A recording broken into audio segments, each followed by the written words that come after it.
Plaza Podcast.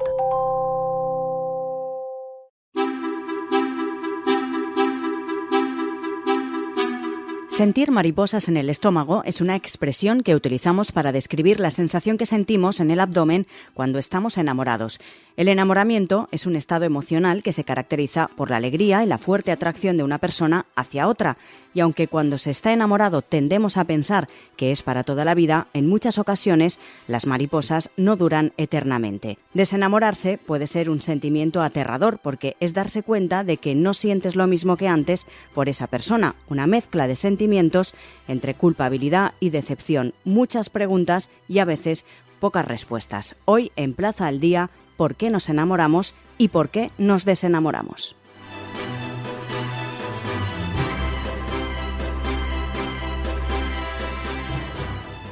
Saludamos a Lidia Alvarado, ella es psicóloga de relaciones. Señora Alvarado, muy buenas. Hola, muy buenas. Decía al inicio que sentir mariposas cuando las personas se enamoran es algo de lo que desde la adolescencia se empieza a sentir, pero ¿qué es exactamente realmente estar enamorado? Pues para mí, metafóricamente hablando, a mí me gusta decir que estar enamorado es como estar alucinando, ¿no? Porque es un estado emocional de alegría, de felicidad, que sentimos cuando nos encontramos fuertemente atraídos por otra persona. Y digamos que se trata de una alteración emocional que está provocada por una emoción muy intensa y casi incontrolada, podemos decir, ¿no? Que es una sensación como de placer, de bienestar, incluso sentimos palpitaciones y muchas veces nerviosismo, ¿no? Cuando estamos con esa persona, cuando pensamos en ella o cuando vamos a verla, ¿no? Entonces, básicamente para mí sería esto. Parece una pregunta obvia, pero para enamorarse es imprescindible estar dispuesto a que suceda, ¿es así? Yo diría que claramente sí, porque muchas veces por experiencias pasadas vamos con miedo al amor y estamos súper cerrados y al final nos ponemos como una coraza, ¿no? Eso, lo típico de como me han hecho sufrir, ya no quiero que me pase, me pongo la coraza y entonces me cierro a la posibilidad de que me conozcan realmente y al hacer eso el miedo acaba con el amor, es decir, cuando nos ponemos una coraza es muy difícil que alguien pueda conectar con nosotros, con lo cual claramente yo diría que sí que hay que estar dispuesto a enamorarse y eso implica dejarse llevar, fluir, estar, digamos, dispuesto a dejarse sorprender por lo que puede pasar ahí y, por tanto, quitarse todas esas corazas e intentar ir al amor sin ese miedo que muchas veces nos hace que no seamos nosotros, ¿no? Y que estamos ahí, que estemos contenidos. ¿Podemos hablar de fechas de caducidad? O dicho de otra manera, ¿se puede cuantificar científicamente cuánto tiempo permanecemos enamorados? Realmente hay estudios sobre este tema y digamos que las conclusiones es que el enamoramiento como tal, esa fase, ¿no? a la que yo llamo alucinación, se estima que dura entre 6 meses y 2 años, a veces 3, pero normalmente esa es la fase, ese es el tiempo que dura ese momento de estar un poco locos, ¿no? Por amor a alguien. Siempre se asocia los estados amorosos al corazón, pero realmente es nuestro cerebro el que lleva la voz cantante cuando nos enamoramos. ¿Qué ocurre en el cerebro cuando nos pasa esto, cuando nos enamoramos? Precisamente también hay estudios relacionados con este tema y lo que hablan es que hay un mix, hay un cóctel de hormonas que se van activando o que aumentan. Y en concreto hay dos. Una que es la oxitocina, a la que se llama hormona del amor, que actúa sobre el cerebro de una manera que activa esos sistemas relacionados con el refuerzo positivo. Entonces, digamos que incrementa la complicidad, el afecto, la confianza. Y luego está la dopamina, que lo que hace es que también aumenta, se liberan altas dosis en esa fase y ayuda a hacer del amor una experiencia muy placentera, que los estudios dicen que es similar a la euforia asociada al consumo de algunas drogas, con lo cual eso hace que nos quedemos enganchados a esa persona y que realmente sintamos que la necesitamos. ¿Y hay personas que son o tienen más predisposición a esa oxitocina tenerla elevada y la dopamina también, o no? Sí, según los estudios también dicen que hay personas que se enamoran mucho más fácilmente Y ahí sí que hay un factor, un componente que tiene que ver con esto, ¿no? Que esas personas liberan estas hormonas en mayor cantidad e incluso mucho antes que otras, ¿no? Enseguida conocen a alguien y enseguida sale esa hormona, digamos que salta por los aires, ¿no? Entonces sí que es verdad, igual que hay personas que se enamoran muy rápidamente y otras que no. En estas personas que sí que lo hacen, sí hay esa tendencia a que las hormonas se disparen más rápidamente, incluso a altas dosis. ¿Por qué nos enamoramos? ¿De quién nos enamoramos? Es decir, ¿qué tipo de factores son los que más influyen en este proceso? Pues esa es una excelente pregunta, porque yo siempre lo digo, que al final el hecho de que nos sintamos atraídos y nos enamoramos de un cierto tipo de persona y no de otra, tiene que ver con lo que yo llamo el prototipo de pareja ideal que nos hemos dibujado en nuestra mente. Todos tenemos un prototipo que hace que esa persona tenga unas características, es decir, le ponemos como unas características que tiene que cumplir, y además asociamos a esas características la capacidad para hacernos, para sentirnos bien, ¿no? Digamos que si cumple A, B, C y D, automáticamente eso significa que nos va a hacer felices. Esto es un error, ¿no? O sea, habría mucho de este tema, y hablo mucho de este tema porque es súper importante, porque realmente ese prototipo obedece a temas que poco tienen que ver con la realidad, tienen que ver más con nuestras creencias, nuestra forma de entender el amor, lo que hemos aprendido, lo que hemos visto en nuestros padres, ¿no? De cómo se relacionaban entre ellos. Y al final, como digo, pues hay gente que se siente atraída cada persona se siente atraída por unas cosas. Hay gente que le atrae el físico de una persona, que va buscando unas características físicas, otras que se enamoran o se dejan o les atrae la parte más intelectual. De hecho, hay una palabra que se llama sapiosexual, que es cuando nos atrae a alguien por la inteligencia. Otras personas se enamoran locamente, se sienten atraídas por la personalidad, y otras incluso pues por la forma de expresarse de esa persona, por la manera en que se comunica. Con lo cual esto es un mundo completamente variado y distinto para cada persona, pero tiene mucho que ver, como he dicho antes, con ese prototipo. De hecho, las personas que no tienen prototipo de pareja ideal, o que ese prototipo no es tan rígido, tienen muchas más posibilidades de encontrar el amor que aquellas que tienen un prototipo muy, muy rígido, ¿no? En este caso. ¿Y se tiende, en este caso, a idealizar a la otra persona?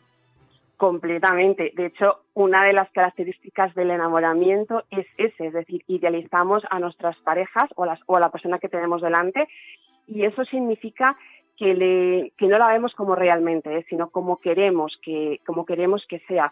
Y en esa fase de enamoramiento, que estamos conociendo a la persona y que nos falta información, el idealizar significa que completamos la información que nos falta con lo que queremos que tenga esa persona, con lo que nos conviene.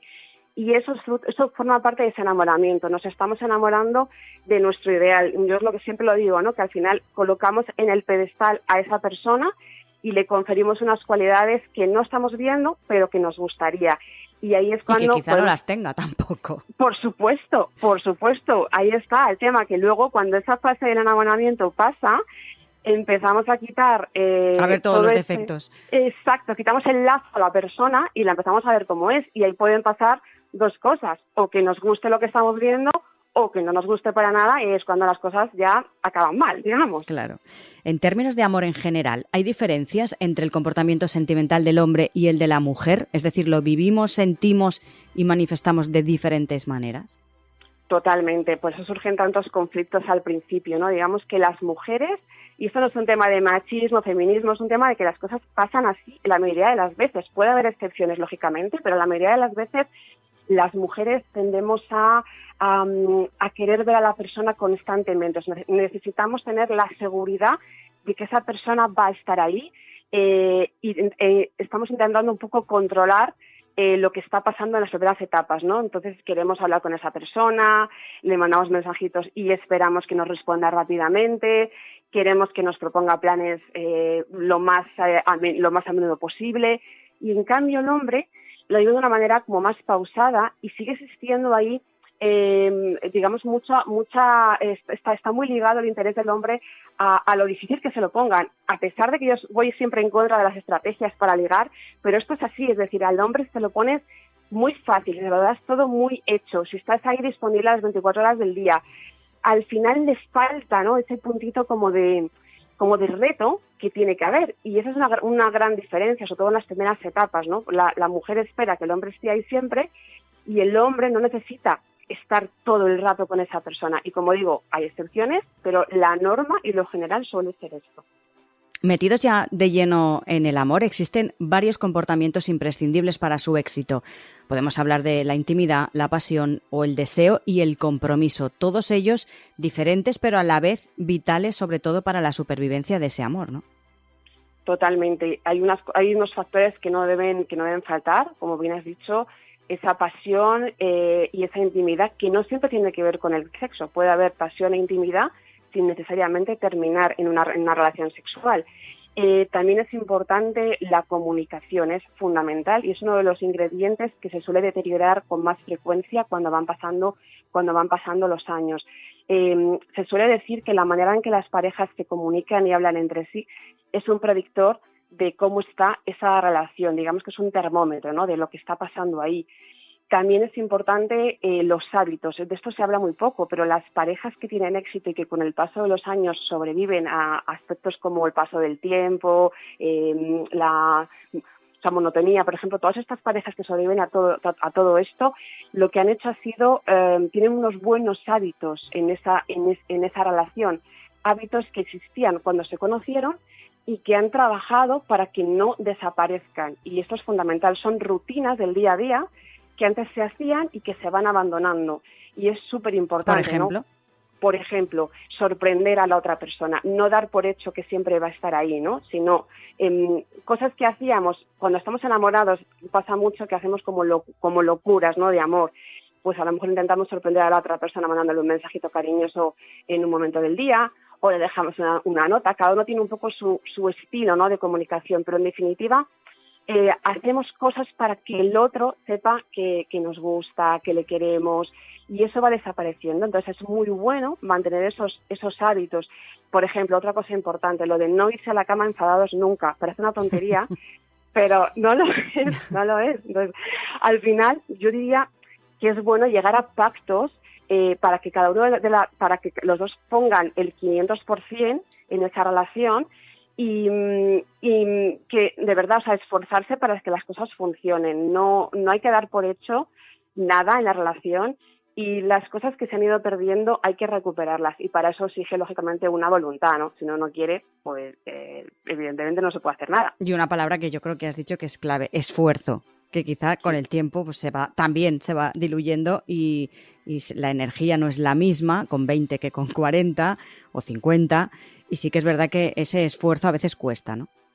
Totalmente, digamos que entramos en una monotonía, rutina, cuando hay hijos por medio también es más complicado porque todos los problemas del día a día como que influyen, ¿no? Entonces al final esa pareja se ve afectada no tanto por la pareja en sí, sino por cosas externas que suceden, que cambian el estado emocional que cada uno tiene a nivel individual y entonces al final el conflicto es no entre dos personas, sino entre sus estados emocionales que quizá a lo mejor están pasándolo mal o están nerviosos por el trabajo o por los niños o por el dinero. Entonces yo recomendaría que siempre se genere, como digo, ese pacto de decir, bueno, la relación es intocable y pase lo que pase, creamos aquí un búnker, digamos, que es donde vamos a tener comunicación y a seguir teniendo hábitos que son buenos para esta pareja, independientemente de todo lo que ocurra, ¿no? O sea, como aislarse un poco de todo lo que ocurra fuera para hacer que esa relación sea fuerte, ¿no?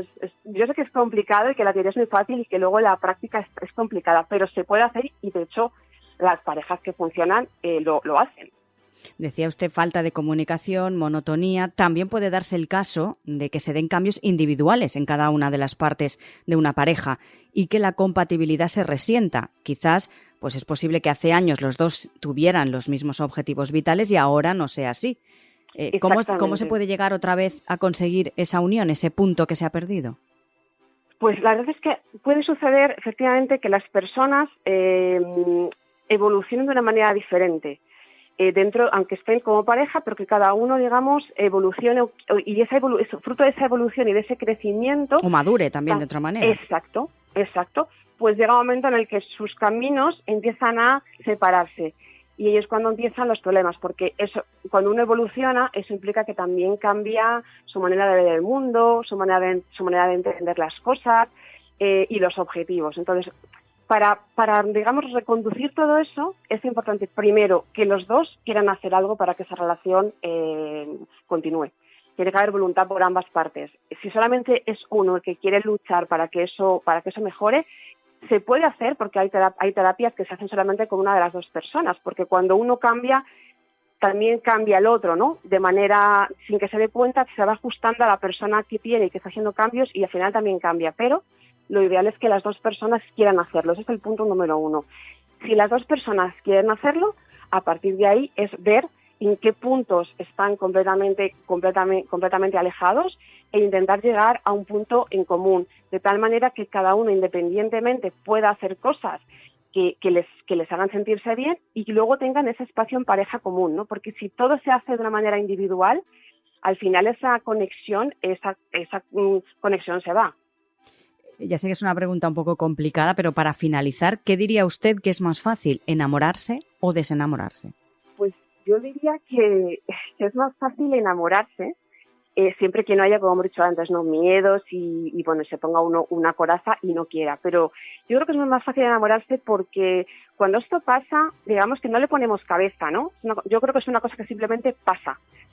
También debido a lo que hemos dicho antes de las hormonas, ¿no? Que están mucho más elevadas.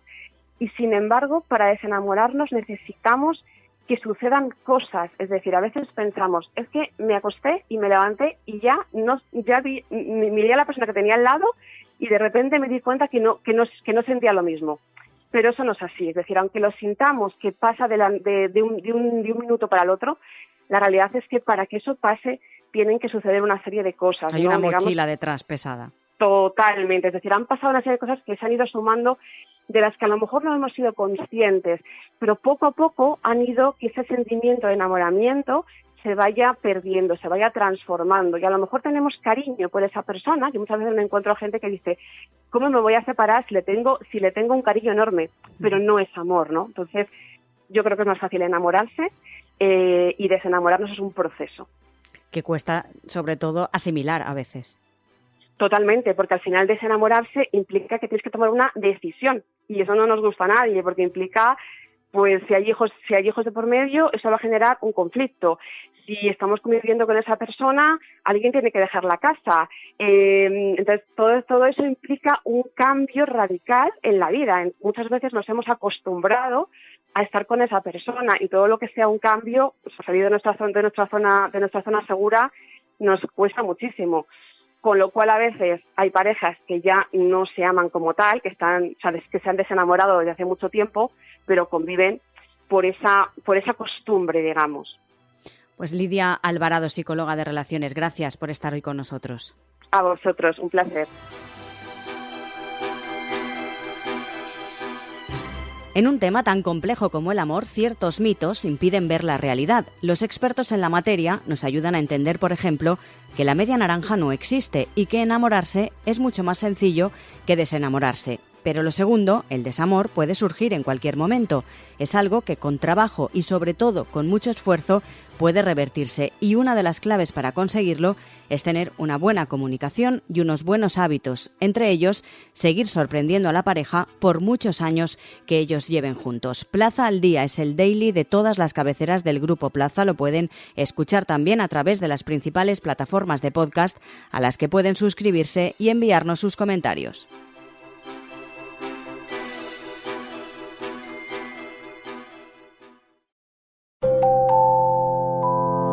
Plaza Podcast.